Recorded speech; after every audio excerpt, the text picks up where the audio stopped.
Hi, everyone. Welcome back to English Flow Podcast. I'm Gwen, your host, and I'm so glad you're here with me today. We're going to talk about something that can truly change your life: habits.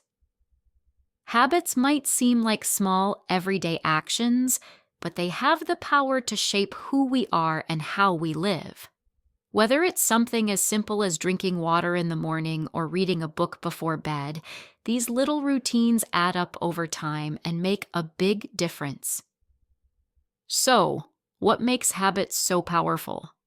The answer is simple. They make life easier.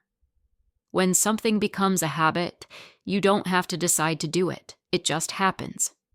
Your brain loves habits because they save energy. Imagine your brain as a very busy boss, juggling hundreds of tasks every day. Habits are like personal assistants that take care of the basic stuff, so the boss can focus on bigger decisions. It's surprising to learn that about 40% of what we do every day is based on habits. Yes, that much.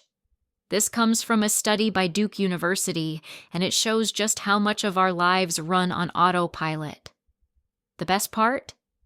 If you can build good habits, you can use this autopilot mode to your advantage. Think about how much better your life could be if your automatic actions were things that made you healthier, happier, and more productive. For example, if you read for just 10 minutes every day, that's more than 60 hours of reading in a year. That's enough time to finish multiple books, even if you're a slow reader. Or think about drinking a glass of water first thing in the morning. This one simple habit can help you feel more awake and alert, ready to start the day on the right foot. These small actions might not feel like much, but over time, they add up to something amazing. Let's dive into how habits actually form. It all comes down to something called the habit loop. This loop has 3 parts: the cue, the routine, and the reward. The cue is the trigger that starts the habit. For example, your alarm going off in the morning is a cue to get out of bed. The routine is what you do in response to the cue. Maybe you stretch, drink some water, or do a quick workout. Finally, there's the reward. This is the positive feeling you get after completing the routine, like feeling awake, energized, or accomplished. The more you repeat this loop, cue, routine, reward, the stronger the habit becomes. Over time, it becomes automatic, and you don't even have to think about it anymore. That's the beauty of habits. They free up your brain to focus on other things. Now, if you're trying to start a new habit, here's the key. Start small. Many people make the mistake of setting big goals right away, but that can be overwhelming. Instead, take baby steps. Let's say you want to start exercising every day. Don't aim for an hour-long workout right away. Start with just 5 or 10 minutes. Once you've made that a part of your routine, you can gradually increase the time. Consistency is what really matters when it comes to building habits. A study from University College London found that it's not about how much you do at first, it's about doing it regularly. Think about brushing your teeth. It's a small task you do every day, and it's so automatic that you don't even think about it. That's what happens when you're consistent. The habit becomes a natural part of your routine. What about breaking bad habits? This can be tricky, but here's a tip. Don't just try to stop the bad habit. Replace it with a better one. For example, if you have a habit of checking your phone first thing in the morning, try replacing that with something healthier, like drinking a glass of water or taking a few deep breaths. When you replace a bad habit with a good one, you fill the gap and make it harder for the old habit to creep back in. Tracking your progress can also help you stick to new habits. You can use a journal, a notebook, or even an app to write down your habits and see how often you're doing them. Seeing your progress, even if it's just a little at a time, can be really motivating.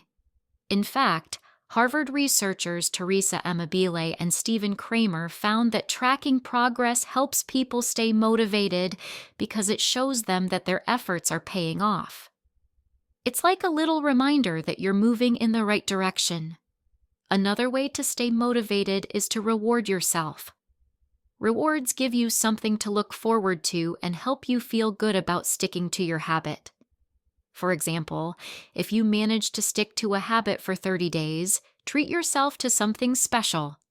It could be a nice meal, a small gift, or even just a relaxing day off. The reward doesn't have to be big. It just needs to feel meaningful to you. Rewards not only make the process more enjoyable, but also reinforce the habit and make it easier to stick with. Before we wrap up, let's quickly go over some phrases we've used today. Icing on the top.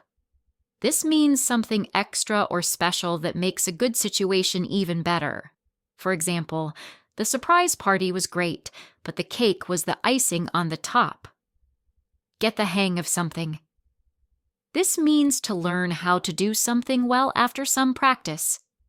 For example, it took me a few tries, but I finally got the hang of cooking pasta. Take up something. This means to start a new activity or hobby. For example, I decided to take up yoga. Right off the bat. This means immediately or as soon as something begins. For example, she understood the instructions right off the bat. Keep it up. This means to continue doing something. For example, you're doing great. Keep it up. Let's reflect on everything we've talked about. Why is it so important to break tasks into smaller steps? For me, breaking tasks into smaller steps makes them easier to start. It's less overwhelming and helps me stay consistent. If you're trying to build a new habit, how would you start? My advice is to start with a small, easy task and do it regularly.